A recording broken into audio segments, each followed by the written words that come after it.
মানিক রতন ভাই, তাহলে জি, আপনার জি। কাছে একই কথা যে আপনি ক্লাসে যোগ দেওয়ার আগে আপনার অনুভূতি কেমন ছিল আর এখন আপনার অনুভূতি কেমন, বা কেমন আগে শিখেছিলেন, কেমন পারতেন, এখন কেমন শিখেছেন?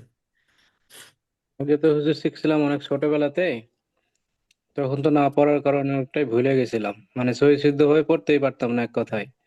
এরপর থেকে চিন্তা করতাম যে এমন একটা অনলাইন মাধ্যম, মানে মুক্ত হয়ে পড়া তো আর এখন সম্ভব না। সকালবেলা যাওয়া পড়া এটা পারতাম না, বা এটা সম্ভবও ছিল না। একদিন যাইতাম, 2 দিন হয়তো যাইতাম না। তো এরকম ভাবে আমি অনলাইন খুঁজতাম যে এরকম কোনো অনলাইনে মাধ্যম আছে কিনা, এইভাবে পড়ায় কিনা। খুঁজতে খুঁজতে হঠাৎ একদিন আপনাদের এটা দেখলাম।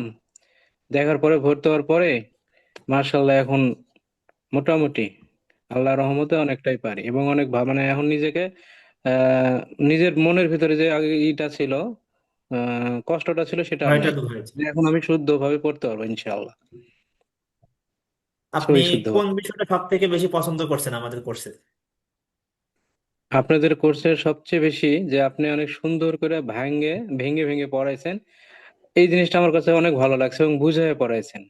বুঝতে না পারলে জিজ্ঞেস করলে সুন্দর করে বুঝাই দিচ্ছেন, প্রত্যেকটা ওয়ার্ড, আচ্ছা। শব্দগুলা। আমাদের কোন বিষয়গুলো উন্নতি করা দরকার বলে মনে করেন আপনি? আপনারা অনেক উপরে আছেন হুজুর, এটা বলার কোনো অবকাশ নাই। আল্লাহ চাইলে আপনাদেরকে অনেক উপরে নিয়ে গেছে।